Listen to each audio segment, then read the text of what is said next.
So I'm recording now. So we have quite a bit to go over today. I want to start by focusing on the assignments that are due this week, because I'm going to encourage you all to start working on the assignments prior to class on Thursdays, only because there are quite a few things each week, and I think you're going to end up scrambling between now and Saturday to get them done. The technical due date for everything every week is Saturday at 11:59 p.m. So this is week 2, and that means all of the assignments that are listed in the assignment folder are due at 11:59 p.m. Saturday night. So if you wait until towards the end of the week to do all of those assignments, it can easily become overwhelming. So I'm going to share my screen, and I'll have to keep clicking back and forth to see if anyone else logs in, just because I won't be able to. It doesn't give me a notification. If somebody uses the chat box, I get notifications, but I do not get notifications if somebody logs in. So I'll have to keep kind of clicking back and forth just in case to check and see. Hold on one second. Oh, please. And you're gonna fight me, and you're gonna want to go to Amanda's, and you're not gonna finish your homework. She was texting, but I didn't respond because you're supposed to do all your work. Go ahead. You're going to be the one that ends up with detentions at school and everything for not doing your work, and that's maybe the only way you're gonna learn. You have a lot of work to do. Okay. So anyway, sorry guys.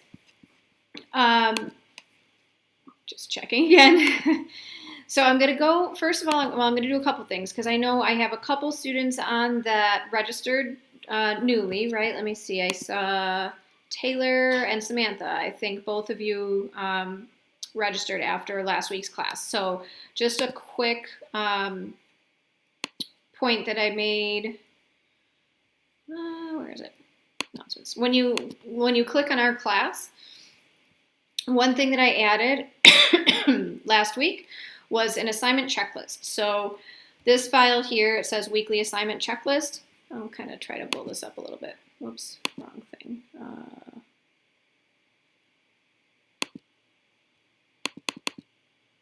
Apparently I need to update Google Chrome. It's giving me a little thing there. But I just wanted to blow it up a little so you guys can see it a little bit better.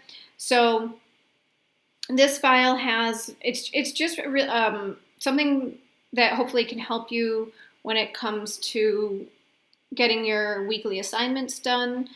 Maybe something that helps you stay organized or manage your time better. But it's called a blended planning document, but I basically attached it here for you so that it will help you make sure that you get everything done. So it should help you, week to week, know what you have to do.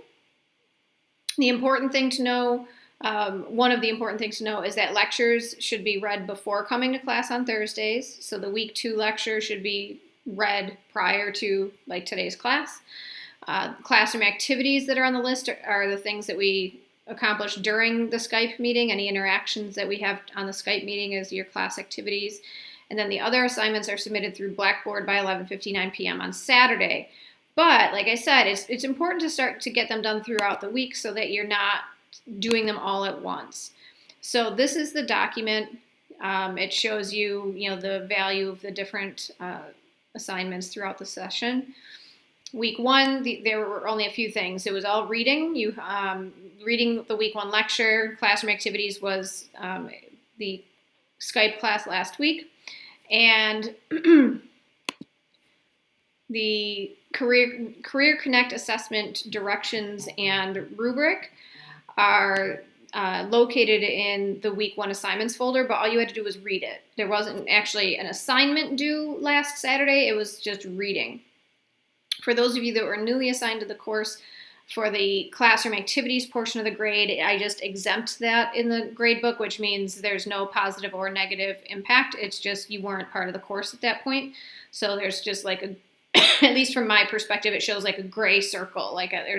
There's not going to be a grade in your week 1 classroom activities grade book. Week 2, so that's this week. I did put the Saturday dates in here for you so that you understand that the things that are in each week's checklist are due by Saturday at 11:59 p.m. of that week.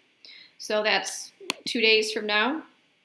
So before class, you should have completed the week 2 lecture, which is just reading and doing the knowledge check. The knowledge checks are not something I ever see. I can't tell if you've done the reading other than through your responses in class. I will not know if, what you did on the knowledge checks. Those are not things that get communicated to your instructors. Those are for your purposes only.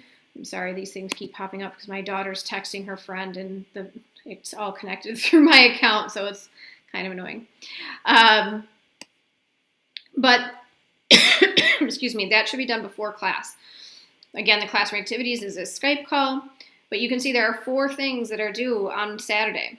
And that's why I am highly recommending, I can't force students to do anything, but highly recommending that you start these things prior to class, because some of them, a lot of it you can do on your own based on the materials that are provided in the lecture.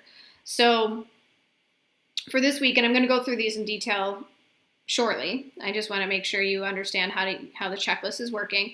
You have a homicide assignment, which is just a couple of questions that you have to answer. It's like scenarios helping you apply information that you learned from the lecture. Then you have a quiz, and that is all automatically graded in Blackboard. You have a theory and social process essay and a reflection. So you have 4 things due this Saturday, and then next week you'll have 3 things due. And we'll talk a little bit about that. We'll talk briefly about those things at the end of class. So basically, my class structure, the way I anticipate running each of our week's Skype sessions, is to start by going over any assignments that are due this current week and answering any questions any students may have on those assignments. Then we'll have a discussion on the content for the week. We may have, some current events to discuss. We may have to, I may further explain or touch upon some of the major points in the lectures. The lectures they cover a lot of material. Like looking through what was covered just for this week alone, it's a lot of different things.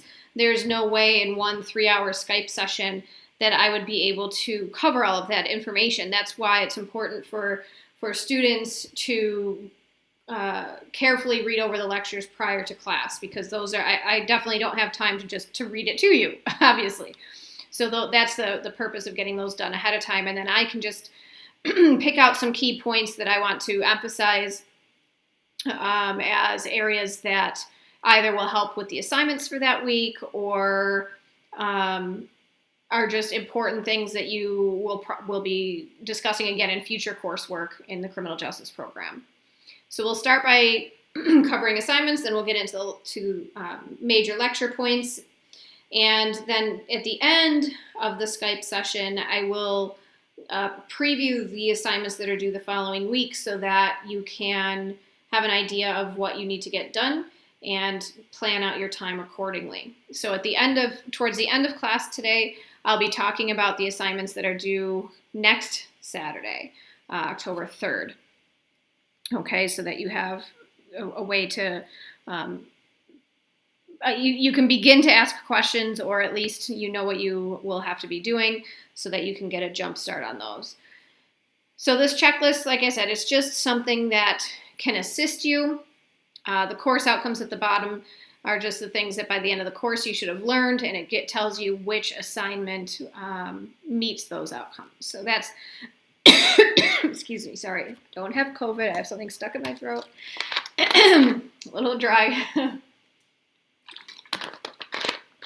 But you don't have to worry as much about those course outcomes. That's just more for information. The checklist is more important. Oops. I can see the comment coming through. Here we go. Oh, okay. Yeah, and I have a feeling there's some other people that are just getting into Blackboard as well. Yeah, I mean, when it comes to the assignments, and the due dates, I always tell students that they are always able to be submitted, but the points just go down. Now, for those of you that just newly registered this week, you will have an extension. But they do need to be done before class next week, because then you'll really start falling behind. So for those students, and I know, like I said, Taylor and Samantha, you were newly registered this week. You'll have a few extra days to get your assignments in, to get caught up. But those of you that were in class last week, you need to get those assignments in by Saturday. Okay. So I'm going to shrink this down, but you all have access to this planning document.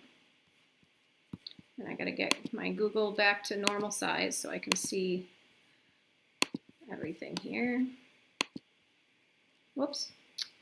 Where's my menu here? Come on. I'm trying to get the little, there we go. That's what I was trying to get. There we go. Okay, so now I'm in weeks. That's not what I wanted to get, and I clicked on that by accident. I wanted to click on Welcome Start Here, which I know I did last week for those of you that were here last week. However, I did add the supplemental syllabus and tracking calendar. So you have my contact information here, those of you that weren't on last week and have not had access to Blackboard yet. When you click on Welcome Start Here, it gives your instructor's contact information. You can text, this is a Google Voice number, so you can text that number to reach me, or you can use my email. Office hours are just more of a formality. You can reach out to me pretty much anytime. And if we need to set up a separate Skype to have a individual meeting, we can do that. Don't really worry about the office hours too much. I'm available beyond that. But the supplemental syllabus and tracking calendar, I was still adjusting the tracking calendar last week. So I had shown the class, the first portions of the syllabus, but we had gone through the different assignments and how, which weeks everything is due. But the tracking calendar is more up to date.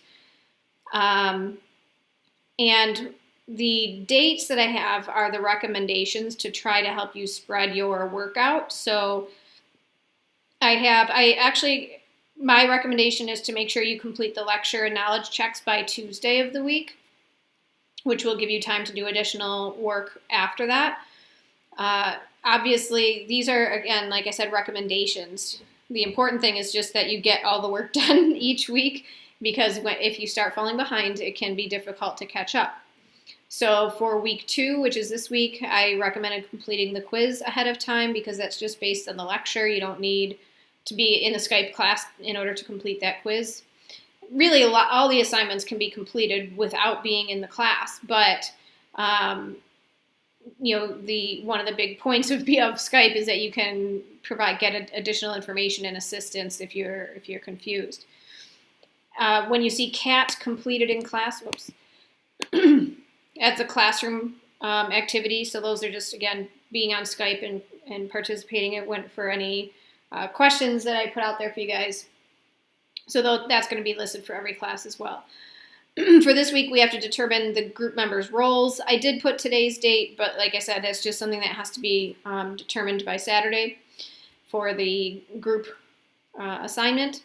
And then I just put different dates for the other 3 assignments. I put today for the homicide assignment as well.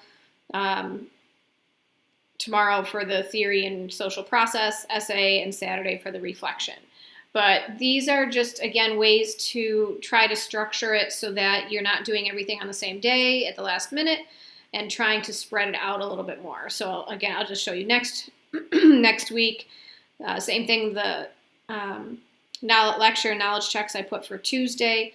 Wednesday, I said you could complete the ethical dilemma assignment, and then the group project outline by next Friday, and the week 3 check-in by next Saturday. So I just try to spread it out a little bit.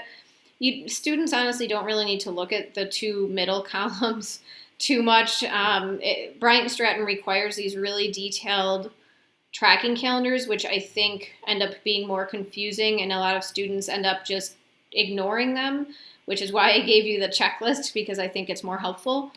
But if you do want to look at the more detailed tracking calendar, the important columns are this one here, the pre-work, virtual instruction, and knowledge checks. These are the things, this is anything before the day of class, so for us before Thursdays, that I recommend that is completed. And then these last columns are the different assignments and assessments with recommended due dates for that week. So that when it comes for the student perspective, I think those are probably the two most important areas to look at. And that checklist is going to be really helpful, because the amount of information that gets provided in these can be sometimes overwhelming. So I did add that. I wanted to make sure I showed that to you. Yeah, okay. That was my my update. I'm gonna just check back in and see. We don't have anybody new yet, I don't think, unless anybody's switched. Nope. Okay. On to our weekly assignments. So I'm going to scroll down to week 2 and go into the assignments folder. And these are where your weekly assignments are located. So the quiz is just, like I said, completed directly in Blackboard, and Blackboard grades it immediately. So that's completed once you click Save and Submit, it's done. The homicide assignment, I know I'm kind of bouncing around, but the homicide assignment is based on the earlier portions of the lecture when it talks about different types of crimes. And so it's just giving you 2 little scenarios and then asking you to answer a couple basic questions. So this is not like an essay or anything. I mean, please use complete sentences, proper spelling and grammar, but it's not, it's just 2 questions. Okay, Ms. Lupiani? Yes. So the homicide assignment, it's going off the lecture from week 1, correct? Nope, week 2. Okay. Yep, good question, and welcome, Diamond. I see that you were able to get on, so that's good. Yeah, so anything in the week 2 assignment folder, other than potentially the major assignment, the Career Connect assignment that you guys are going to be working together on, all the other things are based on that current week's lecture. So for week 1, there are actually no assignments based on the week 1 lecture, which is fairly common. The majority of classes are the same way. That in week 1, because it's the first week and you're going through introductory material, there are no actual physical assignments for that week. But from that point forward, the assignments are based on the lectures for that current week. So the week 2 quiz is based on the week 2 lecture. The homicide assignment is based on information that's located in the week 2 lecture. I'm still skipping the Career Connect. I'll get back to that shortly. The theory and social process essay, I had already clicked on it. You do, in order to get your directions, you click on this link. I'm going to show you, I had already opened it up. So these are the directions for the theory and social process essay for this week. So first of all, especially for those that it's either your first semester, first session of college, or your first time at Bryant Stratton, just to make sure that you understand what you're looking at here, you can pretty much ignore this. Don't think this is stuff you have to answer, something that you have to provide information for. Honestly, I wish these things were just put at the bottom of the assignment and, that as just an addendum, because it does confuse students when this is the main, right up front in the assignment. These course outcomes are set for each course that you should learn by the time you finish that course. Program outcomes are for your program area. So this is a criminal justice class. So one of our program area outcomes is preparing and evaluating reports, memos, and other documents, etc. And so this assignment meets that. And then every Bryant Stratton student, regardless of which program you're in, has actually 5 institutional outcomes, but they only listed 4 here. So it's just trying to show you that this assignment has a purpose, that it helps meet one of these outcomes, technically all of these outcomes. So you don't actually have to do anything with this first portion. So you can kind of ignore it, cross it out. When you open it on your own computer, you could just delete it if you wanted to. This is what you need to pay attention to. So the directions for this one, and again, this comes out of really the second portion of week 2's lecture. You have to define classical positivist social structure and social process theories and provide an example of each. So they're calling it an essay, but I mean, it's really just having you go back into the lecture and find these 4 categories of theories. That's kind of what they are regarding criminal activity, and providing an example for each one. So it's not something that's super involved.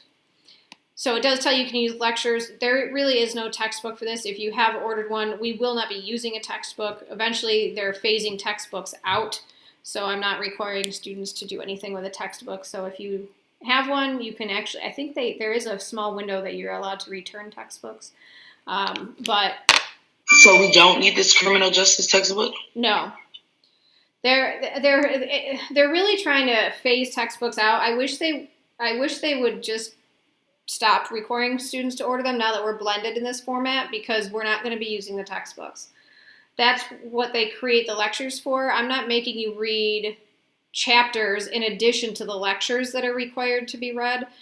Students that take this course online do not purchase textbooks. And the online version is, the material is the same. The only difference is we get to Skype and they have to do discussion board posts. I can see we got a few more people in here. So yeah, if you have a textbook, you don't actually need it. No, I just for it, because I have to end up taking attendance, so I just want to see who else we got. Diamond, who else? Oh, Jasmine and Amanda. Okay, I just want to make sure I have, for attendance purposes, that I get everybody in here. The rest of it, I think everybody else I got. So Amanda, Jasmine, and Diamond. I have to add you guys in. Okay.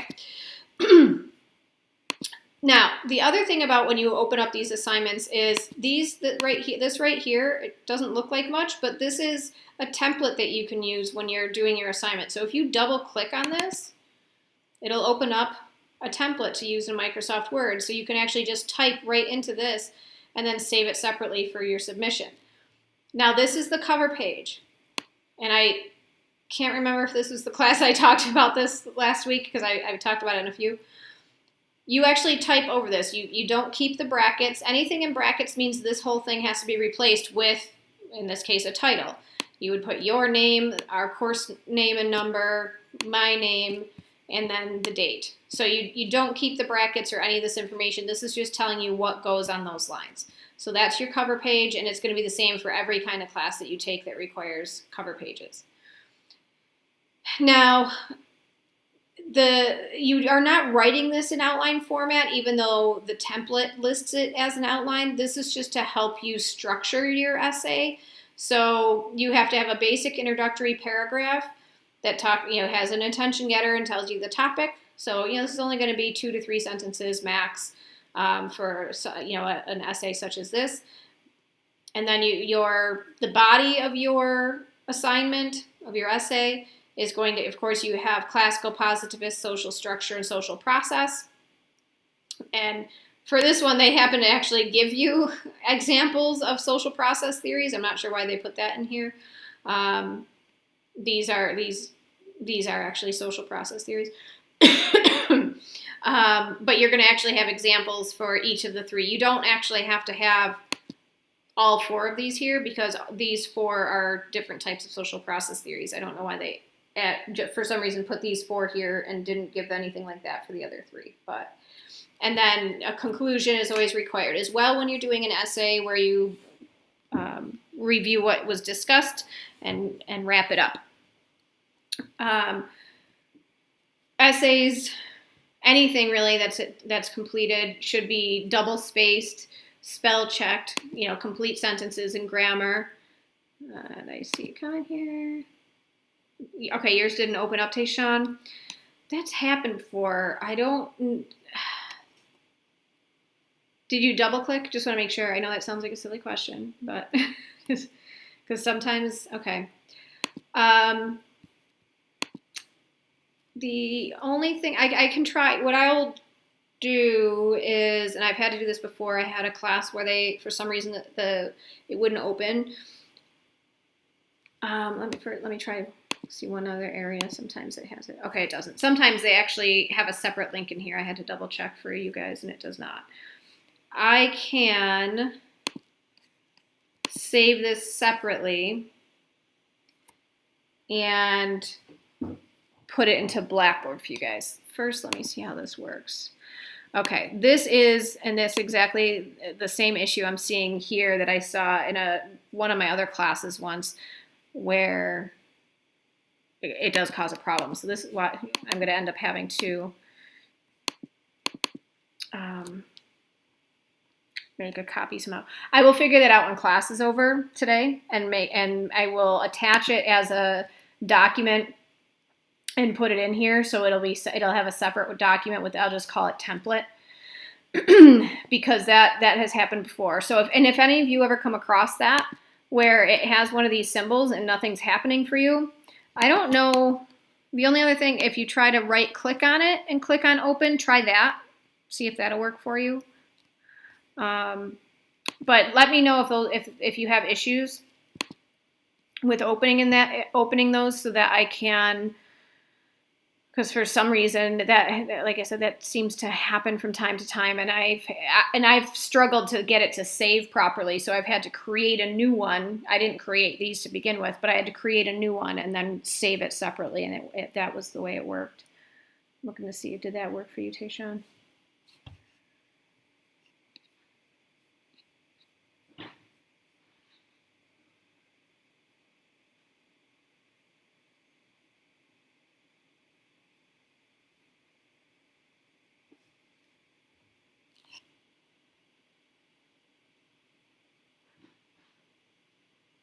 It just highlights it. Okay.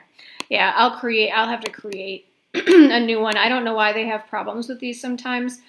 And I can tell just when I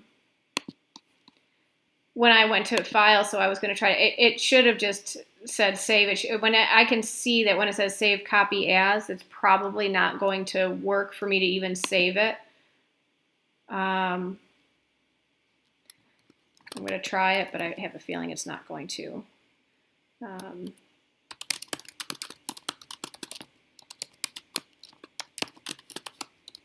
Because I had the same problem before.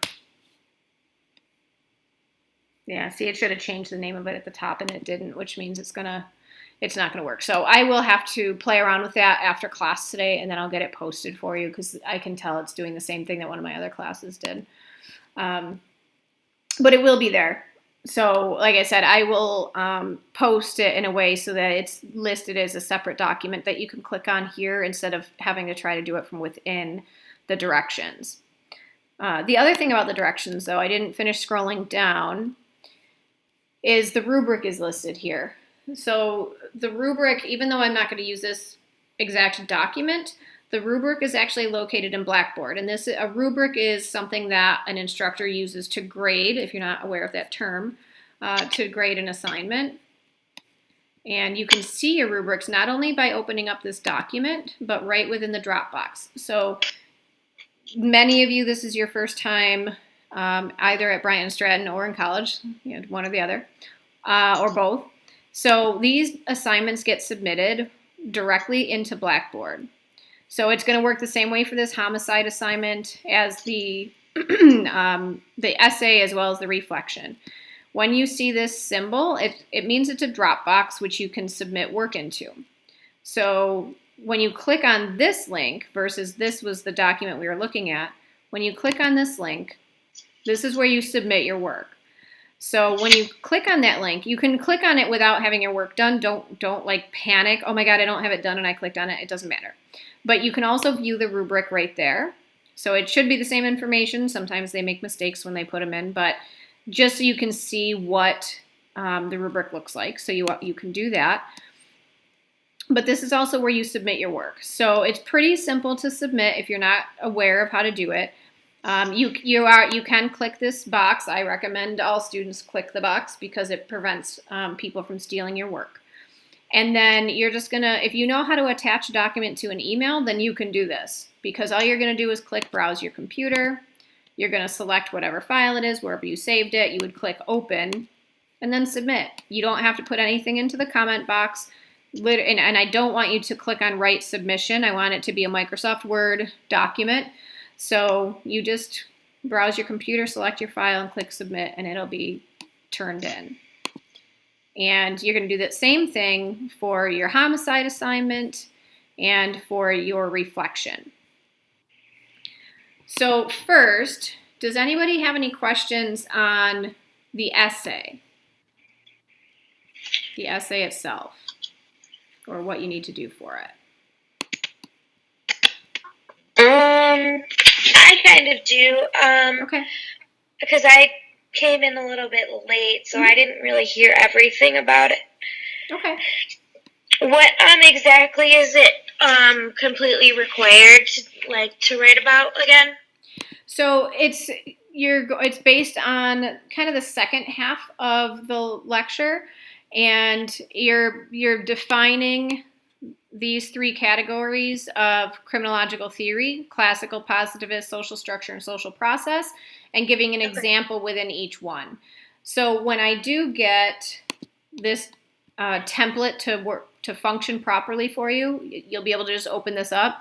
You'll be able to complete the cover page based on the information it's telling you to provide, and you're going to convert this outline into an actual essay with an intro paragraph, a body that discusses the 4 types of theories, as well as an example within each, and then a conclusion. Okay, yeah, I understand that. Okay, yeah, I was just wondering exactly what we were writing about. Thank you. You're welcome. Diamond, everything is due on Saturdays for our courses. So, and I see I got a couple more people, so I got to jump in just to see who else we've got here. Sorry, guys. Oh no, James, we've got you in twice now. That's all. Okay, just want to make, no problem. It doesn't matter. I just wanted to make sure you didn't have any other new people that I had missed. Okay, so yes, so Diamond, all work is due by Saturday at 11:59 p.m. So everything in here is due the same time, and that's what when it says a deadline due by the end of week 2 at 11:59 p.m. It's going to say that for everything, and that's where the syllabus, where it breaks things down and tells you to try to do things, space them out a little bit more, can be helpful with time management. But technically, everything's due by Saturday night. So so everything that's in this week 2 assignments folder is due this Saturday at 11:59 p.m. And it's all based on the lecture. So the homicide questions are based on the lecture. The essay is based on the lecture, and then the reflection is also based on the lecture. This is one of the pieces I had not discussed yet, but it just basically it tells you we covered a lot this week when it common law, mens rea, actus reus, felonies, misdemeanors, theories, women in crime.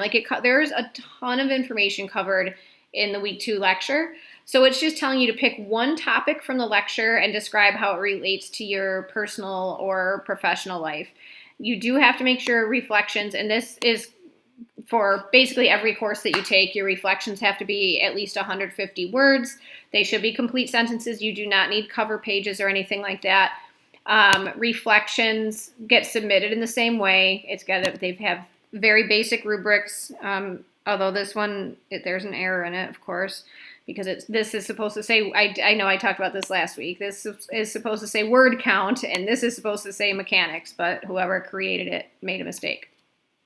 I'm going to actually go in and fix it because that's going to drive me crazy. But reflections are graded very simply.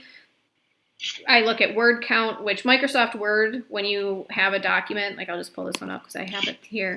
It tells you how many words. If you look in the bottom right-hand corner, it tells you there's 437 words in this. This is just the assignment, but so you can see how many words. So if you write a paragraph, it'll tell you how many words are in the paragraph, and you can always just highlight a certain section. So if like you had your name on top or something. So this says there's 34 words in this little section that I highlighted. So if you don't have to physically go through and count your words when you do your assignments in Microsoft Word, it automatically counts your words. And then the content, it just, as long as you do what the directions say, I mean, they're pretty basic. Pick a topic and relate it to your personal or professional life. Even if it's your future professional life, that's fine. And then the mechanics portion on the bottom, obviously you should use spell check, grammar check, try to make sure you're writing correctly, not text talk, that kind of thing. You should get in the practice of always writing in a professional style. So basic rubric for reflections, same type of submission, just browsing your computer and attaching the document. Go back here.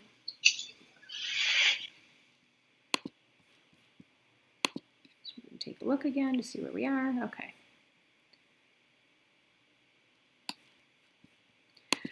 Okay, so there's only one more to cover, but I wanted to make sure I covered these first. So again, homicide assignment, this is not an essay. This is just answering these 2 questions, but it does need to be done on a Microsoft Word document and submitted in the Dropbox like the other ones that I've shown you. But all you're doing is reading these little scenarios with a question and then answering it on a Microsoft Word document. So you have 2 of those to complete. And again, the lecture material gives you what you need to answer those questions. A quiz, the theory and social process essay, and the reflection. Those are the 4 main pieces. The only other thing, this is not a writing assignment, but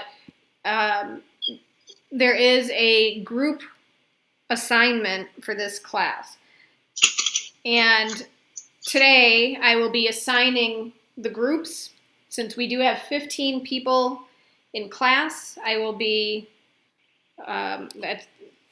putting people in groups of 3s. It makes the most sense. The assignment requires groups of 2 to 3 students per group. So I'm going to do groups of 3 since we have 15 in the class. At this point, just due to the fact that there are still a lot of students I have not heard from.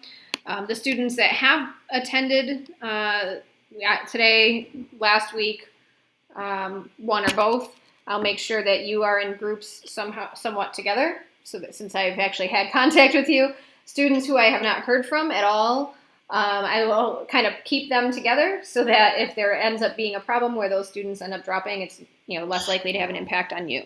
So I know students worry about group projects. These are not things that you need to physically get together for. I did discuss the group project last class a little bit more. Basically, you're each going to have a little piece to do, and then everybody's going to share. You're going to share that amongst your group members so that each individual student submits the final piece, which will be a culmination of everything that you've done. So I'm going to go ahead. Are we supposed to, I'm sorry. That's okay, go ahead. Are we supposed to email it to each other, or? That's probably the easiest way to do it is through email. That was one of the things I was going to talk about today is how the groups should communicate. Okay. When it comes to getting the work to each other, I think email is the best way. If you need to communicate just to talk to each other about things, you can share. It's up to you guys how you want to do it. You can share phone numbers, or you can still just email each other. You can have a group email going around. But definitely, when it comes to sharing the material, email is going to be the best way. So just to see for those of you that didn't see what I just did here, I went back into week 1 because the main directions, and you're going to see this again for those of you that are new to Bryant and Stratton. You're going pretty much every course. The main assignment is located in the week 1 assignments folder, so that you have the directions and the rubric for the main assignment of the semester or of the session right from the beginning. So I went back to week 1. And then I went into the week 1 assignments folder, and that's where the Career Connect directions and rubric are. And then I clicked on the document so you can see it. Same thing that I mentioned for the essay. You can pretty much ignore all of this portion. This is not something that you have to do anything with. But the directions, it is a very simple assignment. So I know I hear students hear group assignment and they start panicking, but this is very simple, and it is not going to require a ton of work for any of the, each individual group member. So so you're just going to be splitting up the work to complete the assignment, focusing on the three main components of the criminal justice system. So starting with, you have law enforcement, courts, and corrections. Those are the three major components of our criminal justice system. And basically the thing that you have to do this week is just determine who is going to have which role within your group. So once I assign all the students to the groups, I will email the entire class with a list of the names. So it's going to look like, let's see that. And it says, I do see here that it says respond to the writing prompt in the two-page paper. Is that for the whole entire group, or each individual paper has to be 2 pages long? The entire combined piece is 2 pages, not each individual member. No, so the combined piece will be 2 pages, not each individual piece. But that's a good question. The thing that where did it go? Did I open it? No. I have too many things open. I'm trying to find. You started to open it, yeah. Did I? Okay. Oh, yep, there it is. Thank you, because I'm like, I know I had it. So I'm going to plug in the student names and BID numbers. The reason I'm going to be putting your BID numbers in there is if your other group members are struggling to find your name and email, if you put somebody's BID number in the email, it'll pop up right away. Okay.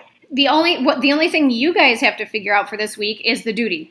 Which duty is assigned to each student. So I'm going to be creating the groups. That's the directions that are given, is that the instructor creates the groups, and then the students within the group decide who's going to do which piece.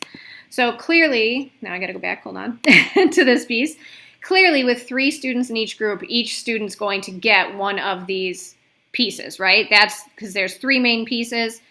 3 students in a group makes it very easy to break that up. And I think this is the template that I want to use. Yeah. So there's a template again, and hopefully this one will work. Let me just see. If not, I will do the same thing that I'm going to do with the other one. So there's another good template, and the template gives you more information as to how it should be broken up. So same thing, you're going to have an intro and a conclusion. You're going to have the 3 body pieces, but it gives a little bit more detail. It tells you 8 to 10 sentences for law enforcement and courts and 10 to 12 sentences for corrections, and gives you a little bit more detail about what they want you describing for each of them. Okay, so the templates are helpful for that purpose. So again, week 2, the only thing you're doing is dividing your duties, and I think that this is also part of the division of duties. So police, courts, and corrections are the easy piece, but you also should elect somebody as team leader, and have somebody that will, maybe you have, since you have police, courts, and corrections, and then you can have one person be a team leader, one person do an intro, one person do the conclusion. So that way, the team leader is, your duty, although you would not have to write the intro or conclusion, the team leader would be the person that is maintaining contact with the 3 members, the other 2 members of the group, to make sure that everybody's on task. So, you're more of a task master, making sure people are doing what they need to be. The other 2 students, as well as yourself, of course, are doing what you need to be doing. So each person is going to play 2 roles. 1 police, courts, or corrections, and then team leader, intro, or conclusion. So that's the division of duties, is what you're going to be doing this week. That's all you're doing, is figuring out who's going to be doing what piece. So that's for week 2. And that's why I always tell students you should always read the entire assignment. And that's what part of your week 1 checklist directions told you to do, is to read the assignment, because that shows you the weekly deliverable descriptions, tells you for each week, and it's not every week, but every time there is something due, what has to be done. And so it's telling you have to make sure you decide who's going to do what. So it says submit via email your group leader and division of duties for the group assignment. And by the middle of week 3, you'll have my approval, comments, and feedback, which is not going to be a big deal. I mean, you guys can figure out who's doing what. But in other circumstances, when it comes to your outline and rough draft, my comments and feedback are going to be more important than what the roles are. So next week, you're going to have an outline to do. For each section, you should have 2 to 3 points for policing, courts, and corrections. And we'll talk more about that at the beginning of class next week. But there's also an outline template just to make sure that that each person's section has a couple points for each of or a couple statements for each of these points, just to kind of start getting the ball rolling next week. So we'll talk more about that because this piece isn't due until week 3.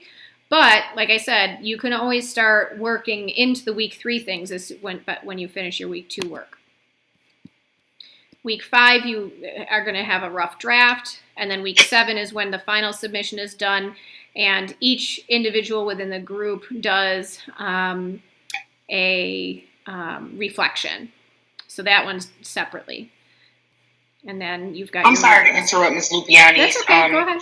Kind of lost. So that project with the 2 to 3 people, that isn't due till when? Well, there's different pieces. That's the thing. There are multiple pieces due for this one, and so this week it's just deciding what the roles are. Next week, part of the group assignment is an outline. So each student is going to have to do their piece of this outline with 1 to 2 sentences for each point. Okay. So that's next week. And then week 4, there's nothing due for this assignment because it's midterm week. Week 5, your rough draft should be submitted.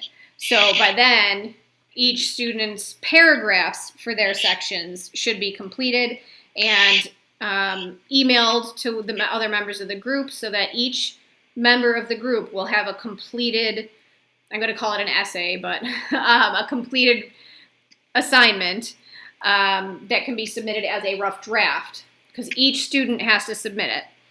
And that will be in the Dropbox and Blackboard in week 5 because that's what this one is specifically talking about, week 5.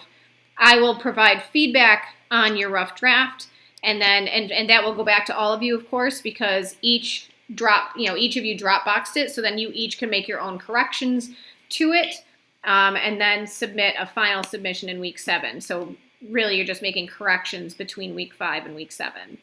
So this is like basically this is the big project for the semester. Yes, it is. Okay. Yep.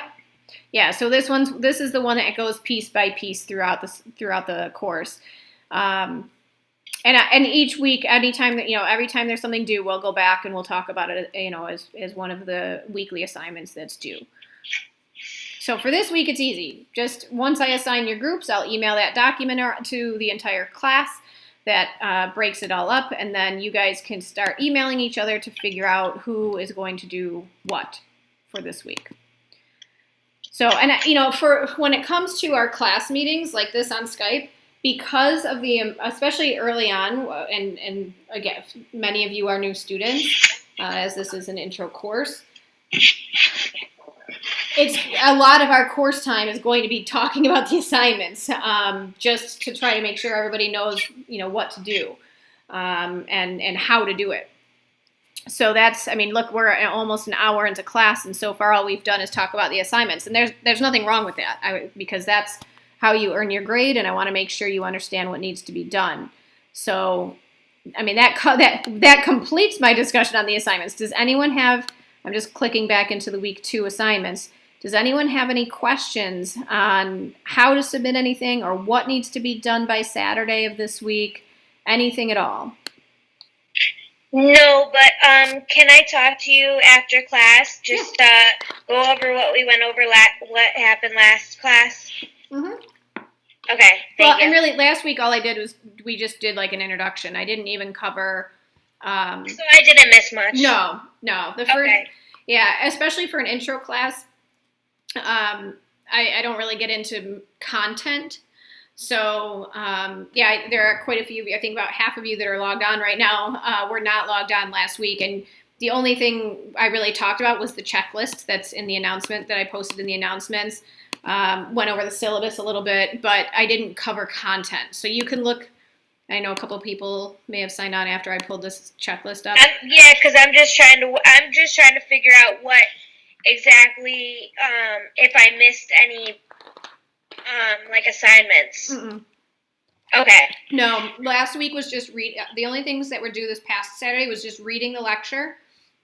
Okay. And reading the Career Connect assignment. So week 1 there were no I actual assignments. Then. Yeah, it should make you feel better. Yes, it does. So yeah, week 1 there was no physical assignment due. It was just reading the lecture and reading the Career Connect assignment that I was just talking about.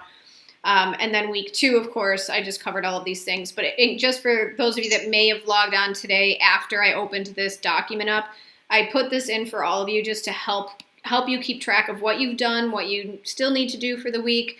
Maybe for, each student's individual. So I don't know, I kind of left this pretty open. But you could the first 2, the lecture and classroom activities. I mean, the lecture, you just check the box, I guess, when you read the lecture. Classroom activities, you're in Skype today, you can check that off. But as you work through things, you might want to put, maybe starting in week 3, you might want to say, you know what, I want to make sure my group members and I, or at least I get my portion of the outlines completed by September 30th. And so maybe you put little dates either before the checkbox or after the little, maybe that's a way that will help you use this checklist, by putting dates next to goal dates for yourself, as long as it's by the Saturday date for that week. But I think that's a way, that you can, students can use this checklist to try to help meet goals and make sure that the assignments are done by their due date. The theory and social process essay, that's different from the group activity that we're going to be doing? Yep. That's just based on this week's lecture. Okay. Yeah, so that's the one that I'm going to fix the template for and post for you, but yeah, that's just based on this week's lecture. There are 4 assignments this week that are just based on the lecture. It's a lot, but they're short assignments. I mean, 4 sounds like a lot, but they're not lengthy things. So that's the good news. They're not really in-depth type assignments. Even though the theory and social process essay is called an essay, you're talking about like a 1-page document. By the time you do an intro, a body, and a conclusion, and it's double spaced in Microsoft Word, it's probably about a page. That'll probably cover it for you. That's an estimate. I don't have. There's not an exact word count required for that one or anything like that. Any other questions on the assignments for this week?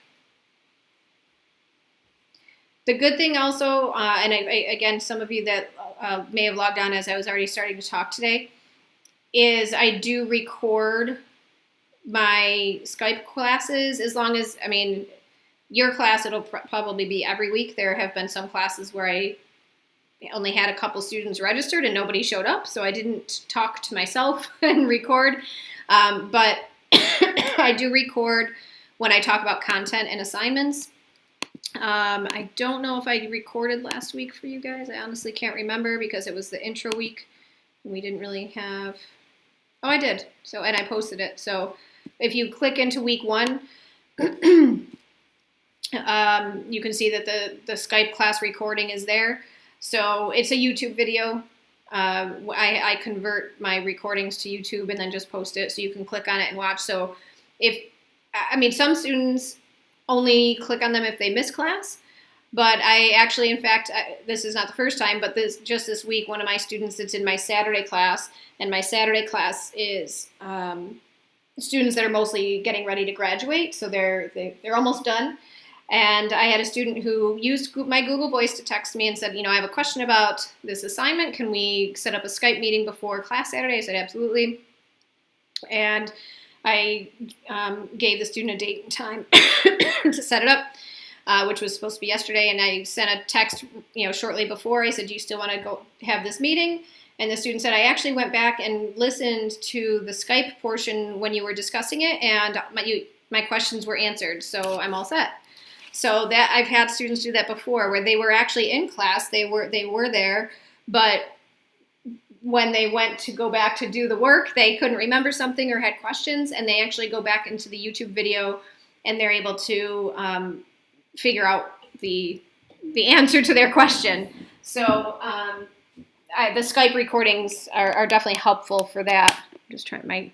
One of my kids knocked my charger out, and I look at my computer battery's about to die. Luckily, it's right next to me. Okay, it's charging now while I'm using it. But yeah, so once we complete class today, I'll stop the recording. I will convert it to YouTube video, and then when you go into the week 2 folder or whatever, when you click on week 2, it'll be there. So it'll be in this area. Usually it just goes in right below assignments, because that's the next thing that will get submitted. So that's helpful. That can be helpful as well. So if you miss class, or if you know I talked about something and you can't remember, you actually can just go back into the Skype recording. I would say it's probably not the most exciting thing to listen to, but you can go back in, and that can help students. Some of my paralegal students have told me they do that regularly, because there's so many different things that we discuss in class, and so the recordings can be helpful to go back and just review a key piece that may have been covered. Okay, just double checking here. All right, we're still the homicide assignment. Yeah, Taylor, that's like a couple sentences for each question. There's no like word count, or it's a good question. I'm going to go back to it just so everybody can see the homicide assignment. So there's no word count or page or anything like that. I mean, it's really just a few sentences. So it's asking you it should say which form of homicide. Whoever wrote this clearly is not an expert in the law. That's my area of expertise, so it's frustrating. So you're going to read this, 2-sentence scenario.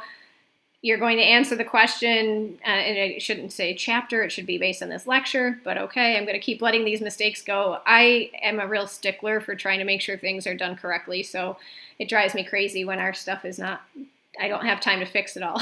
But, so you're going to answer the question, which form of homicide is she most likely to be convicted, and then why you chose that, based on the information that's provided in the lecture. So you're probably looking at like 2 to 3 sentences. I would say probably 3 sentences is basically what it would take to answer that. And then you're going to do the same thing for the second question, which offenses, it basically just alters the scenario a little bit, and you're going to do the same thing. Okay, well, based on this scenario now, what would she be convicted of and why, with support from the lecture. So it's literally probably 3 sentences would be the average. So, depending on your support of how you support it, maybe you have 4 sentences per question. But so you're basically, you're talking about a paragraph for each. But there's no intro conclusion. Like, this is not an essay. It does have to be done in Microsoft Word, but it's there's no cover page, no intro, no conclusion. This is just answering the questions. Okay, so this one is just there's no specific requirement for the length, but good question. Okay, if any other questions come up that I have not addressed at all, or if you scroll through the YouTube recording and you can't figure it out, please just either shoot me an email, or a really good way, if you have questions on assignments, a great thing to go into is Ask Your Instructor. I know I covered this last week, but if you click on Ask Your Instructor and then click on Ask Your Instructor again, you can click on Create Thread and put your question in there. And that way all students if you click in Ask Your Instructor, it's basically a discussion board. So all students will be able to see your question and my response as well. And I like when students put questions regarding assignments into Ask Your Instructor, because you're probably not the only one, especially in a class that, even though we only have, I think, 10 students on right now. But there are 15 in the class. So there's likely to be another student that has the same question as you. And I know you hear teachers say that in other, in other aspects, but it's true. So if you have a question about an assignment or something in the lecture, I always recommend that students put the questions into the Ask Your Instructor discussion board so that my response can be seen by everyone as well. And that way it's not, something that I'm answering over and over again. However, do not put personal stuff in here because it's for the same reason. If it's a personal thing, the whole class would be able to see it. So that you can email me directly if you have any personal things. But I highly recommend questions for assignments or relating to the lecture go through the Ask Your Instructor discussion boards. Okay. So I'm going to try to spend a little time pointing out some key issues. Just double checking again. Yep, we're in the same spot. Key areas of the week 2 lecture. I opened the week 2 lecture, but I'm not going to just, like I said, I'm not going to read the lecture to you. I opened it just to see how the college decided to break it down. This is a lot of material to cover for 1 week. I know technically, like, the amount of hours that students need to spend when it's only a 7.5 week class it's pretty high. So that's why they include so much information. This would probably be about 3 chapters in a textbook. If I'm looking, 2 to 3 chapters. 2 to 3 chapters in a textbook. So it's a lot of information. But I would divide it into 2 parts. And when you're doing your reading and your assignments, I think that's a good way to think about it. So like that homicide assignment is going to be based on the first part before the first knowledge check. And then the theories and social process essay is going to be based on the second part. So it is kind of broken up that way, most likely because it would have been done in 2 chapters. And I think that's a good way to, when you're doing your work for you to break it up. So that means there's, 2 different key areas that I want to touch on for the lecture piece. And it's really, for me, it's difficult because I feel like there's so much information I want to make sure that you guys understand. But again, that's where the responsibility of the student in reading the lecture is one of our key points. So one of the things, I'm going to pull up my whiteboard here. So I know this stuff makes no sense to you guys. It's just, I got to open up a new one here. This will just allow me to kind of write. I just wish the white part was bigger. And then when I share screen, I can't really see. There we go. So the first thing I just want to cover are the elements of crime. This is definitely not, I don't have a touch screen, so I have to do this using like my mouse. Which is kind of slow, as you can see. I need a different thing to try to use here. So elements of crime. Elements of crime are the things that a prosecutor would need to prove in order to get a conviction. That's kind of a basic definition. But it's a phrase that you're going to hear throughout criminal justice. It's very important, not just for the prosecutor, but for members of law enforcement who are investigating a case that they're hoping will be prosecuted eventually. Police officers need to know the elements of crime because they need to have evidence to support each of those elements, and they need to provide that evidence to the prosecutor in order to get a conviction. And I always go with 5 elements, but there are 3 key elements that every textbook will agree upon, and then sometimes there's a little variation in the last 2. But I'm going to try to do a little bullet point here. The first element is actus reus. Sorry, again, I apologize for the extremely slow, but doing this on a mouse is a little different. Actus reus. And these elements can be found in the lecture as well, correct? Yep. There we go. So actus reus is the guilty act. It's the physical action, usually it's a physical action, that the suspect took that constitutes a crime. So in a homicide, it means they killed somebody, right? That's the guilty act, killing someone. In a robbery, they stole something using force or a threat of force. That's your actus reus. In grand larceny, the actus reus is the theft. So the actus reus is the guilty act. It's what the suspect did that could constitute criminal activity. Whoops. I know there's like an undo somewhere in here. Sorry. Okay. I gotta go back. Sorry, this is trying to have something, some technology that emulates a classroom. The second element is mens rea. The mens rea is the mental state, or which many books will call it the criminal intent, but technically it doesn't have to be intent. But it's the criminal mental state. It's the guilty mind. So actus reus is guilty act. Mens rea is guilty mind. So the M for mind. That's always what helped me when I was first learning this many, many years ago. So actus reus is your guilty action. Mens rea is the guilty mind. And this is really key. The mens rea is really key because if you are driving down a street and you hit a person with your car and you stop your car, oh my God, I'm so sorry, I didn't see you, it was raining or it was snowing or, God, I don't want to talk about snow. It was foggy or, my vision was blocked by a blind spot, whatever the case might be. And you hit this person with your car. You do not have a mens rea. You do not have a guilty mind. It was a horrible accident.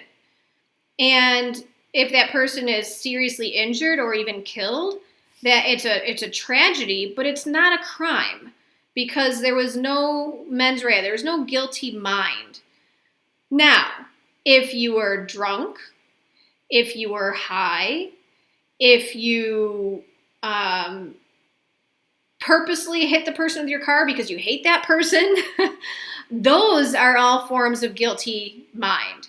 And the reason the drunkenness or the being intoxicated either or impaired by drugs or alcohol, what makes that a guilty mind is by ingesting the drugs or alcohol. You are acting in a reckless manner. And so any actions that you take as a result of that as a result of that impairment, you can be held criminally responsible. So that mens rea can be the distinction between something that's a criminal action and something that might be merely civil, where there might be a lawsuit, but there's no crime, and there's not going to be any criminal punishment. Okay? The third element is concurrence. And concurrence basically means you have your guilty mind. Sorry, my brain is drawing a blank. I feel like doing this with in this format is kind of throwing me off for some reason.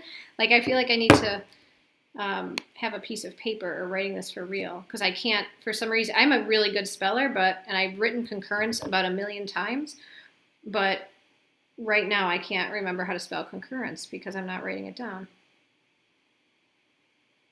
Okay, there we go. I was spelling it right. It doesn't look right when I'm putting the letters in like this in the computer. So concurrence is the fact that the actus reus and mens rea existed at the same time. So I'm just going to put A plus M for actus reus plus mens rea. And most of the time, this is not something that the DA, the prosecutor, has to worry about. It's usually pretty understood based on the action that occurred.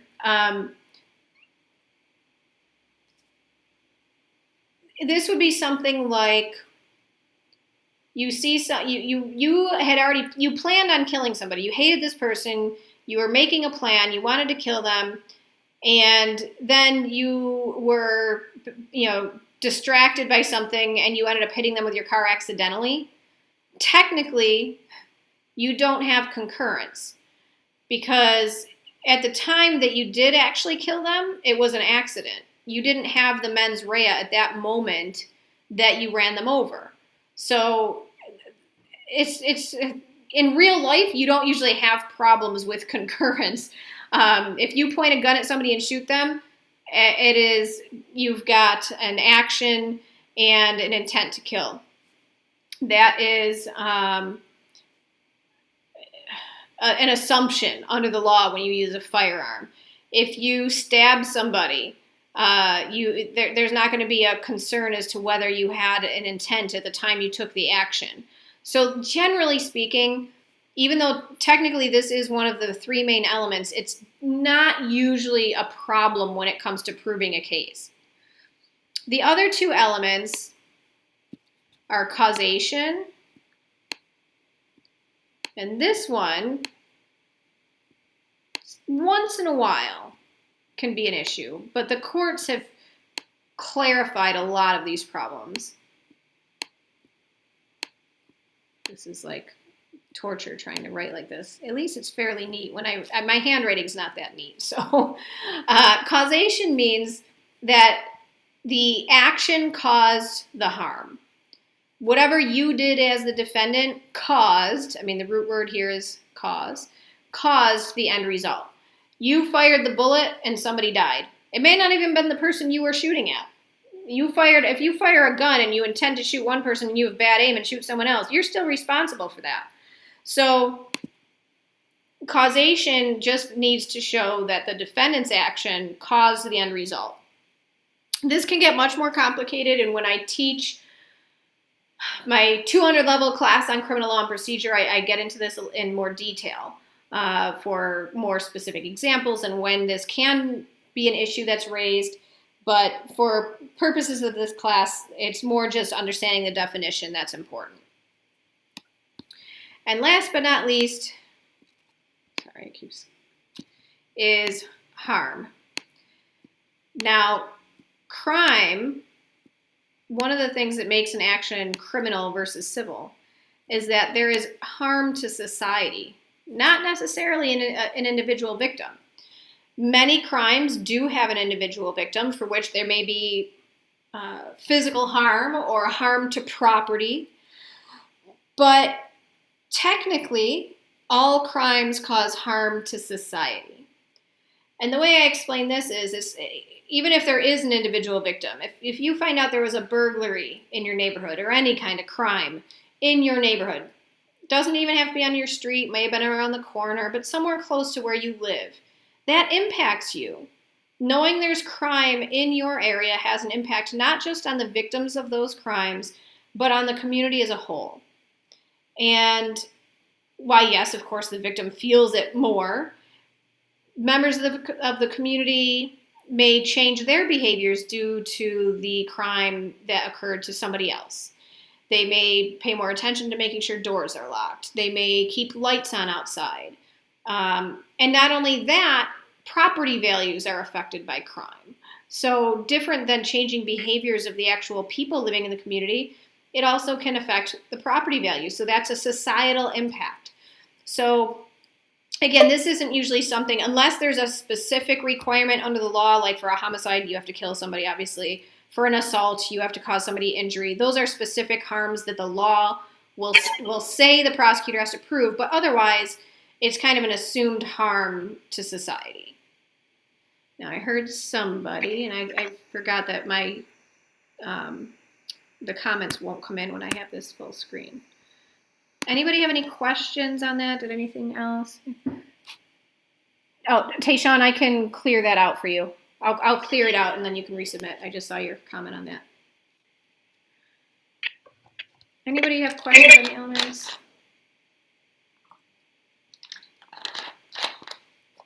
I can actually post my whiteboards into Blackboard. It's kind of weird. Post my whiteboard into Blackboard, but I can do that as well. So I can take that little elements whiteboard that I created and post it if you want to just take a look at it again. But the reason I like to break that down is because this is something that isn't going to go away while you're studying criminal justice. The elements of crime are really important to understand, because otherwise you won't know what somebody could be charged with or what evidence, what type of evidence they need to support the charge. So it is really important, and that's going to help you with the homicide assignment a little bit. The assignment wants you to use the material in the lecture when it defines the different types of criminal offenses more specifically. It's basically having you apply this. It's having you say, okay, well, if these are the facts, and I go in the lecture and it defines these different types of crimes, I have to match them up. I have to determine, does this crime match up with this behavior, or vice versa? And the elements will help you with that. Even if you don't think about it in these terms, you have to look at the mental state of the person. You have to look at the actions that they took. And you have to match that up with the statutes. Now, your lecture doesn't necessarily go into statutes, but it does give you the definitions of the crimes that they need you to know for that assignment. Okay? So that will help understanding, how to charge people with crimes in the long run. Okay? Now, to kind of tie in some current events here, I had started watching, and I'm not going to, the one thing with Skype is videos do not come over well in Skype. I'm going to make an assumption that most people in this class are familiar with the Breonna Taylor case. It's been all over the news again recently. I can give you a very brief synopsis.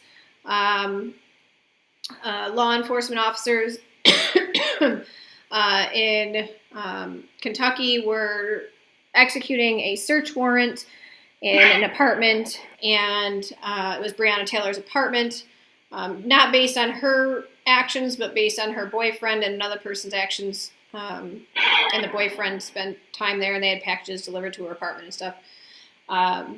When the officers were executing the warrant, her boyfriend fired at them, and they returned fire, and she ended up getting shot and killed. And yesterday, the grand jury came back, and the only charge that they came back with, one of the officers, the other two, there were no charges. One officer was charged, but not with homicide. It was some form of endangerment statute that Kentucky has. It's different than New York law, but based on the fact that the officers, he emptied his entire firearm, and some of the bullets actually went into other apartments, through the wall. And so there was an endangerment charge that one particular officer was charged with. And there have been riots, and in fact, 2 police officers in Kentucky were shot. And they did catch the person that shot him as a result of riots after this. It's this, pulling this up and relating it to the elements, just to try to keep it related to what we're talking about in class today. This video, and I could post a link to this. This is just PBS, so it's obviously something that can be freely accessed. But the Kentucky State Attorney General was the special prosecutor in charge of investigating the case and presenting the information to the grand jury. The press conference was long. When I started the video, first of all, I had to fast forward 11 minutes because it was, they just had the video playing waiting for him to come to the podium. So the first 11 minutes is literally nothing. But I think it's almost an hour long. So it is long. I didn't get through the whole thing yet. I heard a lot about what he talked about. But I think it's important to listen to the Attorney General, because this is the state, Kentucky State Attorney General. He doesn't have a position in New York, and he does not work for the federal government. He's the state attorney general in Kentucky. But he made some really good points that I don't know.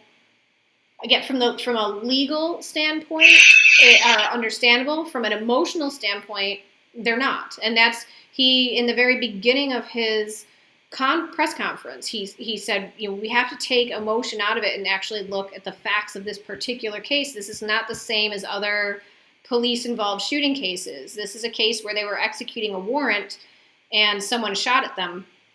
So it's different than, and unfortunately, you have an innocent bystander that was killed, but it's different from many other police-involved shooting cases.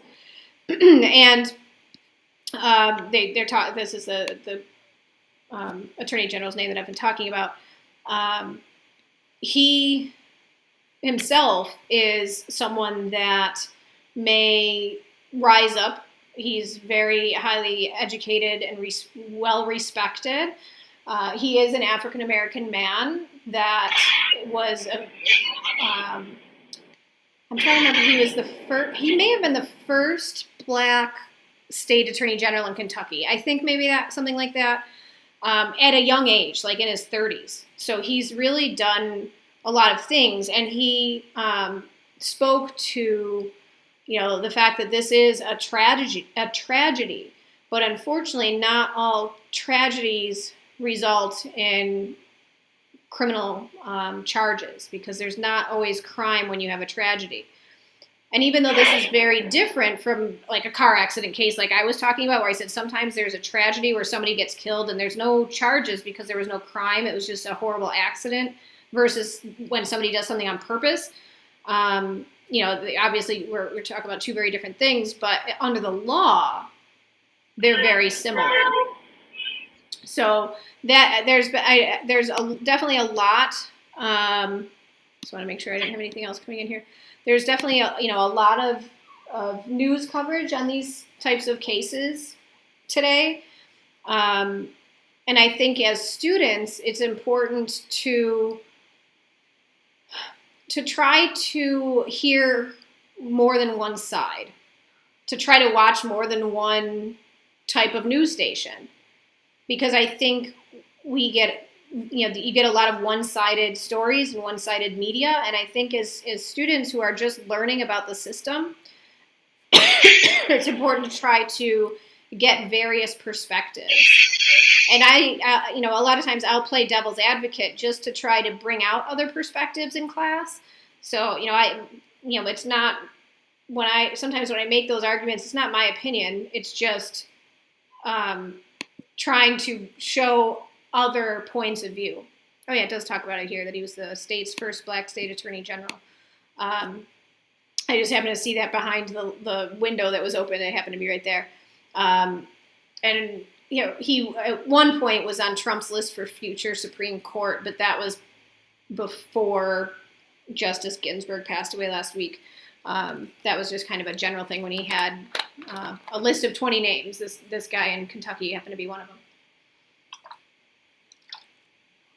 But I highly recommend trying to look at multiple different perspectives on cases instead of only seeing one, because it's our media stations are very one-sided. So I always try to get a variety of points of view. Let's see. How many of you have been following this case at all? Have any of you been following the Breonna Taylor case or the most recent news on it? I have. I can't see who was talking. Sorry. It's Taylor. I said, okay. I've been following the case a lot, and for me, I just don't understand how you can deploy a weapon. They have a Beretta M9 pistol, which typically is about 55 yards effective range. But having multiple officers in a room, apartment so small, how you can shoot the wrong perpetrator, given how much training they've had. It's hard to answer those questions when when it's so hard to answer these questions, because when you are in these situations, it's very different than when you're investigating them after the fact. And while all officers are trained in the use of firearms, when you're being fired at, it's not an exact, it's different than being at the range. I'll put it that way. When you're being, you could hit the target every single time when you're firing at a range, but when someone's shooting at you and you have to be trying to protect yourself and others, it's a totally different scenario. So it's not when it comes to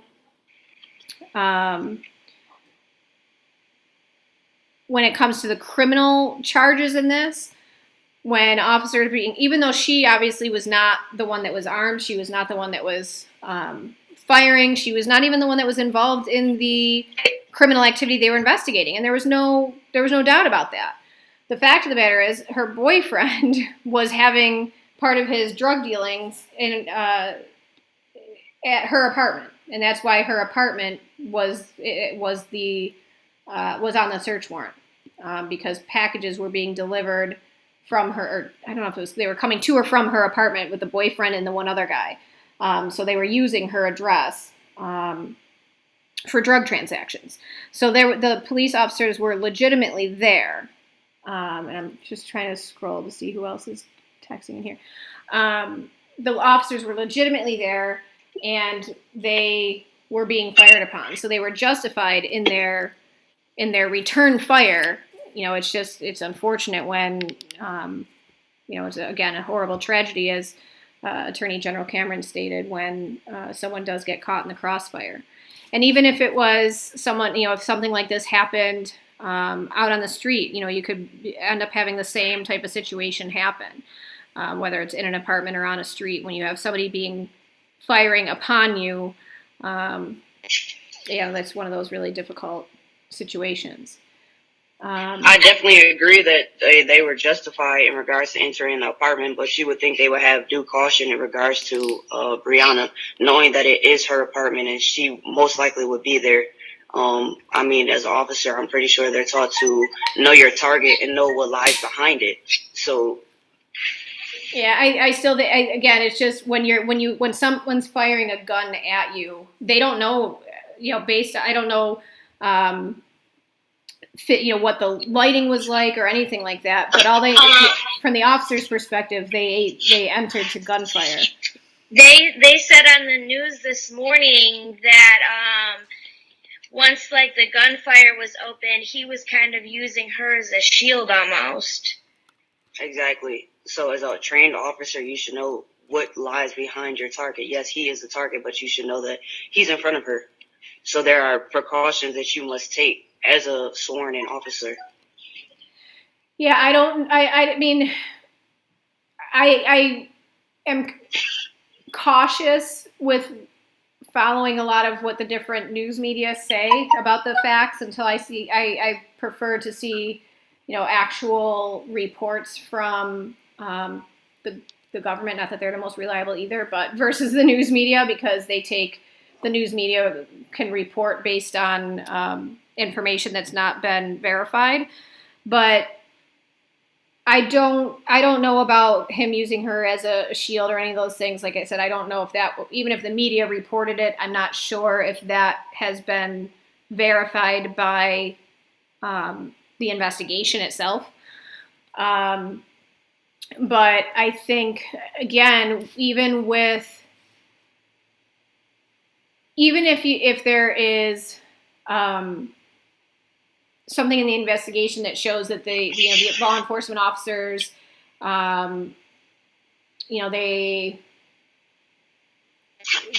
they took action in a way that violated some regulation due to, multiple people being in the apartment.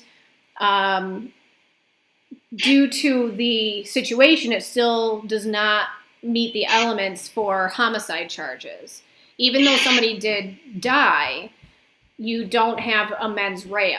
And that leads us back to the whiteboard piece, is that while they took action, they did not have a mens rea, a criminally culpable or a criminally responsible mental state, because they were reacting to gunfire. So even if their action, resulted in obviously a serious harm, you don't have the mens rea piece. You don't have the officers intending to kill Brianna. That was not their intent. Their intent was to protect themselves and others from the gunfire when they entered to execute the warrant.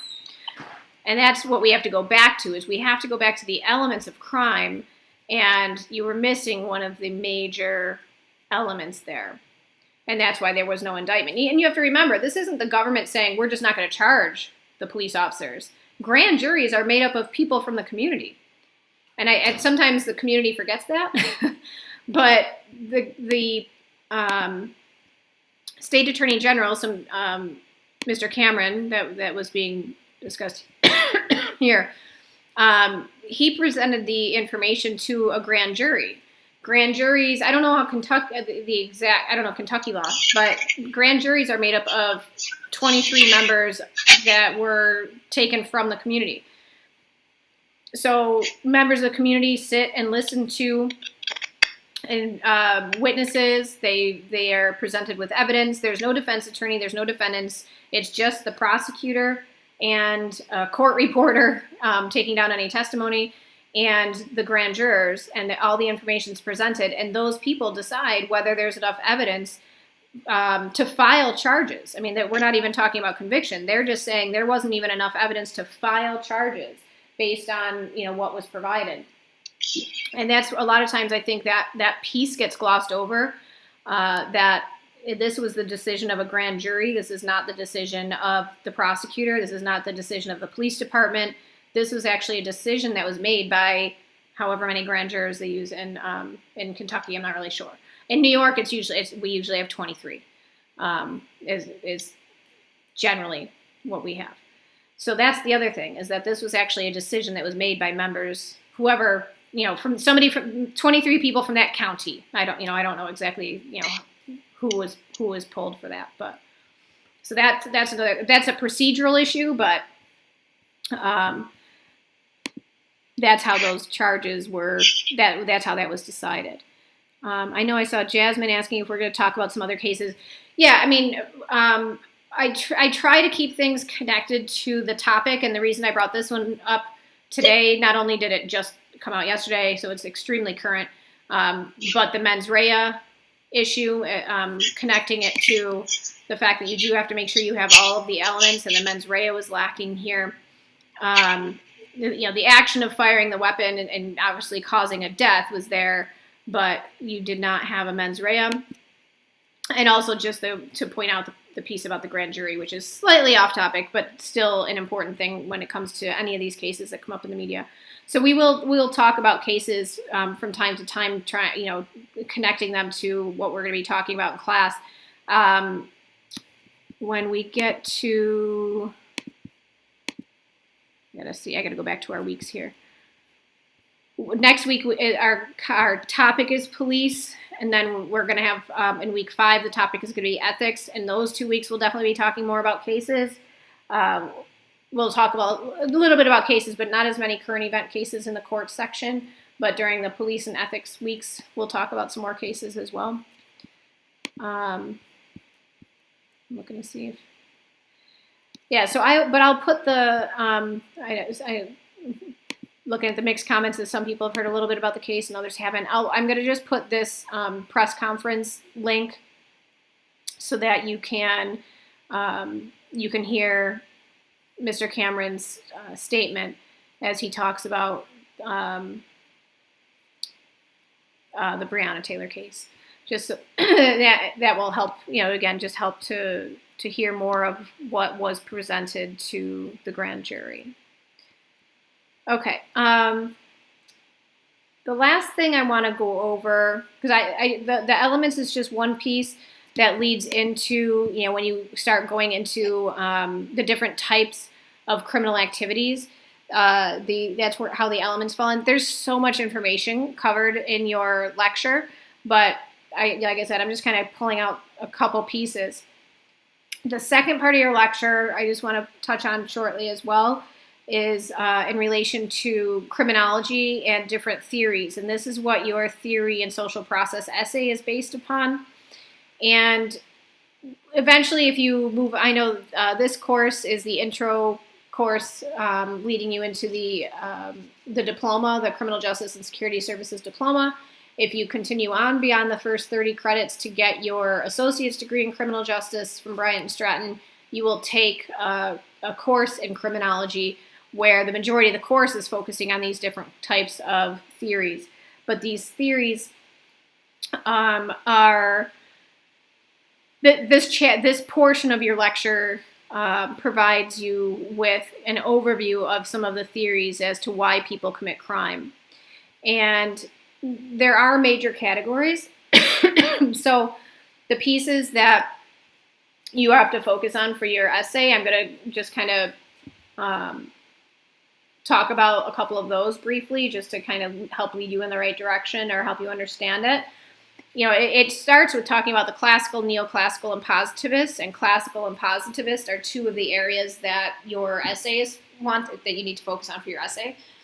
The classical school is actually the very first theory regarding criminal behavior outside of demonic possession. The devil made me do it type thing. I mean, historically, that's actually what was some of the beliefs was that people committed crime because of the devil or witchcraft. I mean, this was prior to more philosophical type thinking and science. And the classical theory focused on free will and rational choice.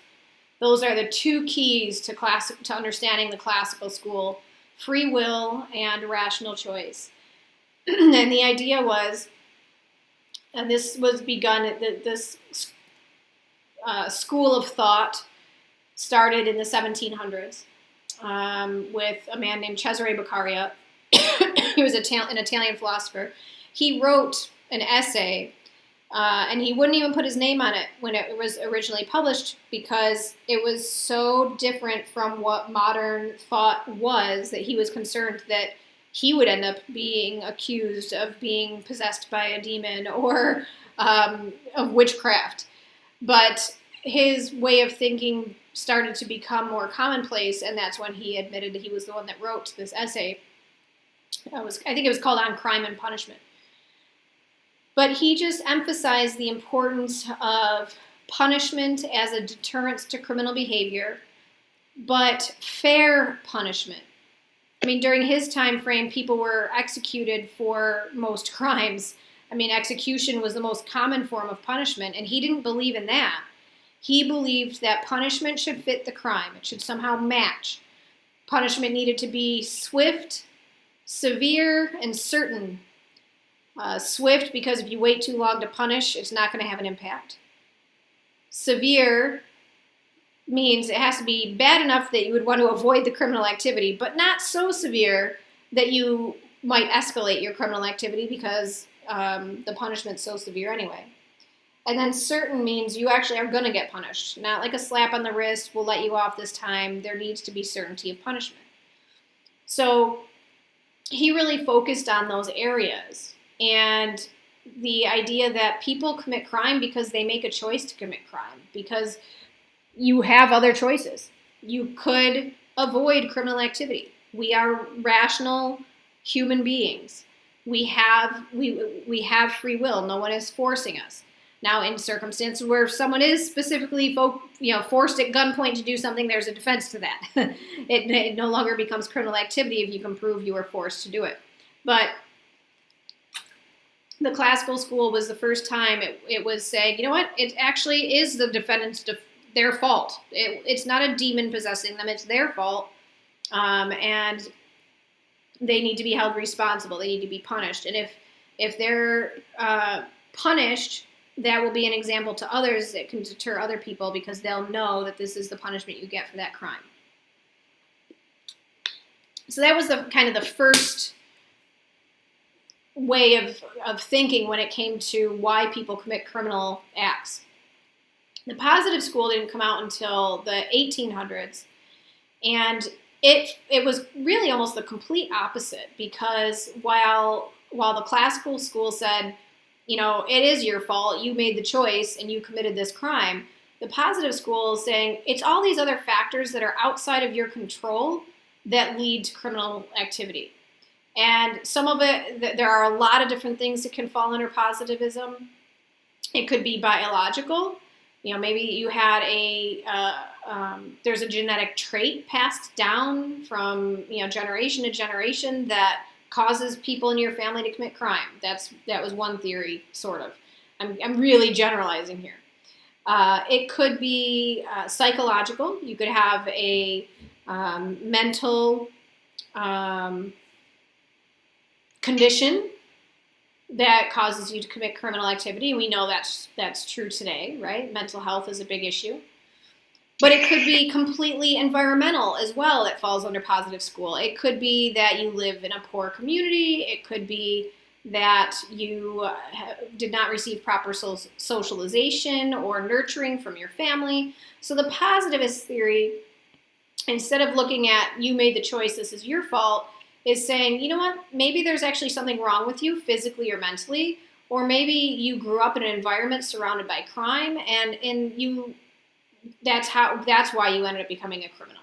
So I'm summarizing here significantly, and when you do go back and do your theories and social process essay, please make sure you actually read over the lecture. But I'm just trying to give you, you know, some kind of a general overview before we finish up for today. And then I want to make sure I touch on, let me see. Okay, social structure and social process are the other two they want you to look into.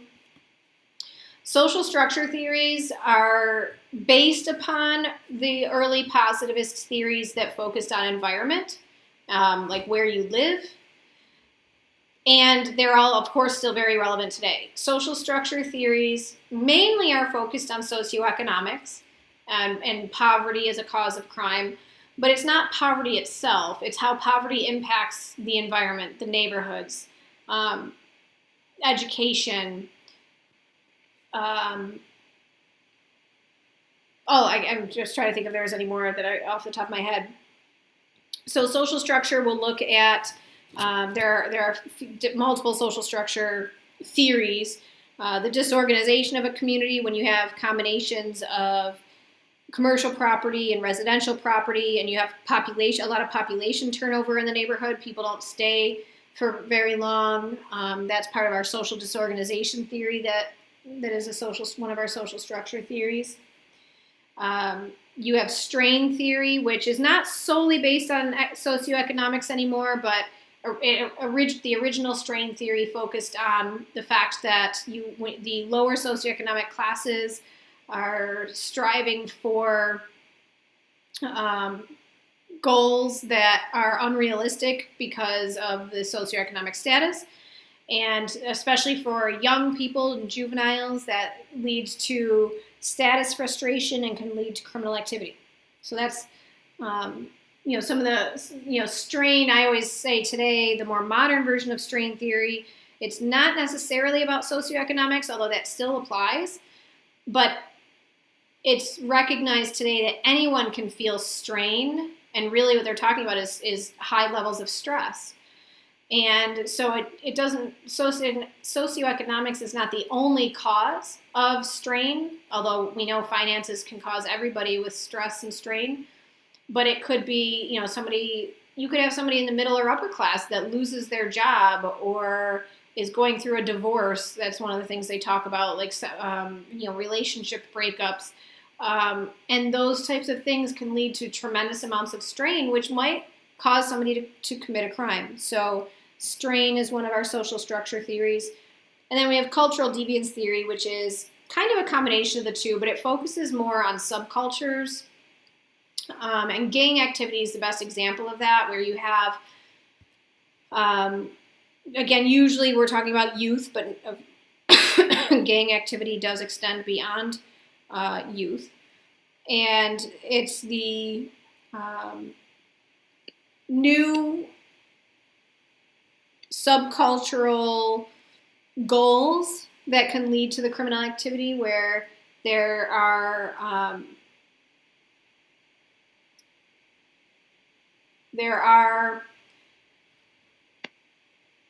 sorry, I'm trying to think of how to phrase this there are subcultures that create their own standards. It's more of a street culture, where criminal activity may actually be more respected than law-abiding activity. It may be deemed the only way for survival. So in those subcultures, crime is going to be just a part of that lifestyle. So that's also part of the social structure theories. And then social process theories, I know this, they already gave you the 4 here. I wouldn't really get into critical theory as a social process theory. That's usually kind of separated into a different category. But learning, they put learning in twice too, which does make sense. Learning, control, and actually labeling theory is. So when I recreate this for you guys, when I copy and paste it and resubmit it for you, I'll fix this. I'm actually going to take out critical theory, and they have learning twice. It actually, one of them should be labeling theory for social process.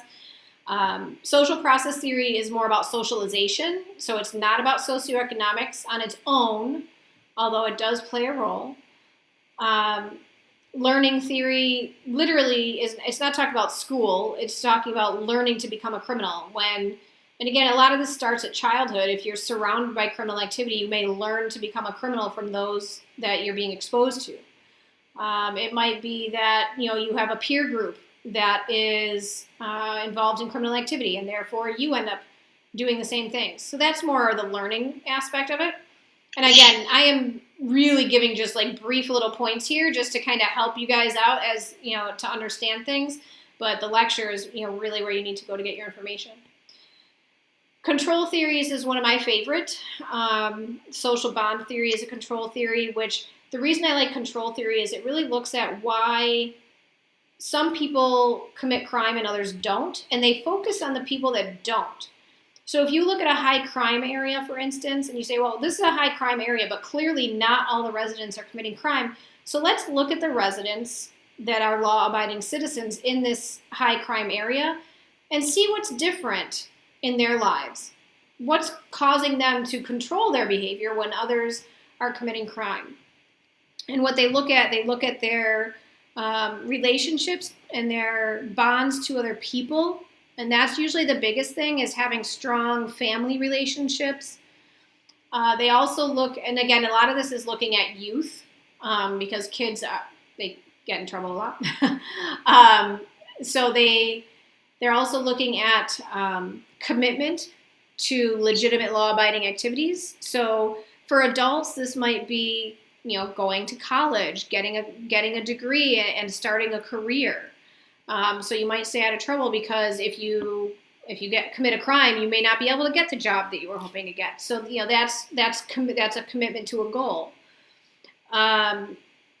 For younger kids, it might be that they go to the Boys and Girls Club after school, or they're involved in sports and extracurriculars that might help keep them out of trouble because they won't be able to participate in those if they get in trouble.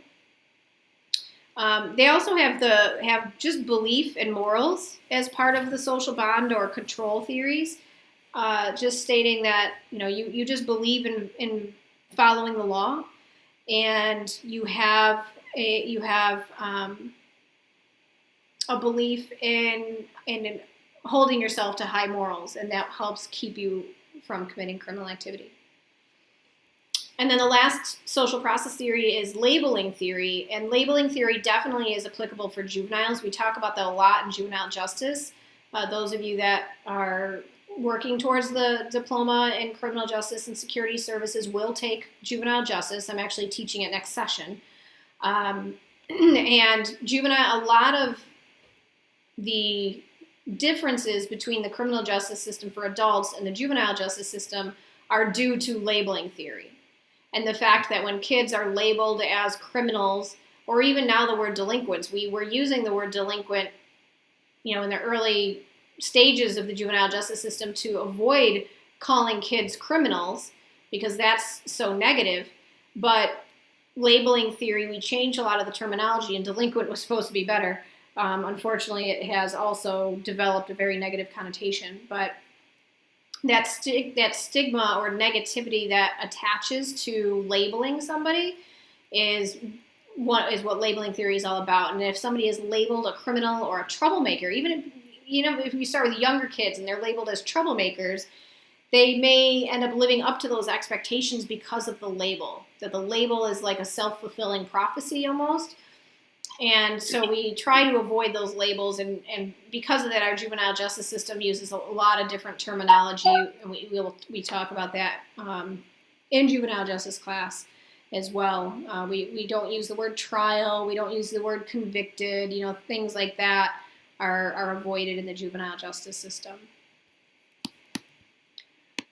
So that I was trying to just cover a lot of different things. Oh, your screen's frozen. Sorry. Oh, Samantha. Well, you're not really missing much on the screen, luckily. I'm, in fact, going to stop sharing now. There are a lot of different points in this lecture. And I spent a lot of time, on the assignments this class. I briefly do want to give you a preview of what to do next week, but I want to give this open time for you guys to ask any questions that you may have regarding either the assignments or anything in the lecture for this week at this point.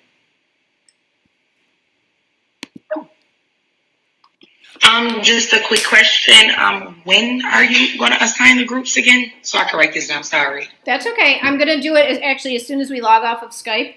I'm going to put all the names in the chart, I guess, and then email it out to the whole class. Thank you so much, Ms. Lupiani. Yeah. And then same thing with that essay template. I'm going to fix that and then attach that into Blackboard for the theories and social process essay as well. So that'll all be done as soon as I'm logged off of Skype. Or as soon as I might keep Skype open in case any of you guys have other questions. And then just finish that up and make sure that's posted for you. All right. And you can if you have another question, feel free to type it or ask it. I just want to quickly go and give you the sneak preview for week 3. So week 3 has not as many assignments. You have an ethical dilemma assignment where it's 150 words. So you're not talking about a big project here, but it gives you, it's called the ethical dilemma assignment. So it's giving you some information, about different ethical behavior. There's different, ways you can go. So it gives you a little paragraph scenario and just wants you to discuss your what you think the options are, what decision you would make, and then why. So it's very, that's one of your assignments for next week. So it's not anything research-based. It's just having you consider an ethical dilemma. Like, what would you do in this scenario? So that one's only 150 words. Every single course at Bryant and Stratton has a week 3 check-in, which is, it's kind of like how are you doing right now? Like, it has nothing to do with the content of the course. Every course's week 3 check-in is the same. So it just says, how are you feeling about your progress in the course? And what are your expectations, from me as your instructor going forward? That's it. There's no word count. Although I guess we still hope that students do 150 words, but with the week 3 check-in, I'm always much more flexible with that because it's the same in every course. It's always in week 3, and it's always just kind of trying to see how you're feeling. So you have those 2 things. The group outline for the Career Connect project. So that I showed you a little bit. I pulled it up for you and showed you. It's just 1 to 2 statements for each point. For your section, and then you'll submit you'll submit that to each other, and then you'll all put together your own outline based on the information you got from your group members for submission. I I will go over that in more detail again on Thursday. Today is just, kind of giving you an idea of what's due. You, of course, week 3 is open for you to click on and look at it in more detail. So you can do that as well. Although, you know what, I thought this one had to be submitted by each student. This one actually says it should be submitted by the team leader only for the entire group. So I was actually wrong on that for next week. The outline only gets submitted by the team leader. I did not realize that. So sorry, I messed up for that one. So we'll talk more about the outline next week. But it is that's part of the directions in your, the main assignment that you can take a look at. The only other thing they do tell you in week 3, it's not an assignment, but they give you the essay question that's going to be on the midterm. A lot of courses do that. If there's an essay question on one of the exams, they tell you what the essay question is the week before so that you can actually do the essay ahead of time if you want in Microsoft Word, and then just copy and paste it when it comes time to do the exam itself. So in week 3, again, you guys all have access to it. In week 3, if you click on the assignments folder at the bottom, it says midterm essay question. It's not a Dropbox. It's just giving you the question that's going to be on the midterm so that you can complete it ahead of time if you choose. But it is recommended that you do your essay question in Microsoft Word and then just copy and paste it into the exam for week 4. So that's the sneak preview for next week. It won't take as long to discuss the assignments on next Thursday as it did today. But I'll take, as long as it takes for me to cover that. That's definitely important. That's one of the important things about the Skype meetings, that, again, if you chose just to take this course online, you'd have the same assignments. You'd have the addition of discussion board postings instead of Skype, but you wouldn't have this interaction with your instructor to discuss the assignments each week. So that's, a big benefit, even though you're not in the classroom and we're doing it on Skype. That's a big benefit of not taking the online class and actually being able to do it in this, remote setting where I can go over the assignments with you and talk to you, in more detail about them. You don't necessarily get that from an online course. So that's all I have for you guys today. My goal is to provide you with as much assistance with the assignments as I can in class, and then, like I said, kind of touch on some of those points from your lecture, and then open it up for any questions or comments as well. So I'm going to stay on Skype for a little bit as I'm putting your groups together, and like I said, I'll email that document as soon as I put the 5 groups together, and I'll also post the updated template for your theories and social process essay. Okay. All right, so if you have any questions, feel free to ask. You can stay on Skype if you choose.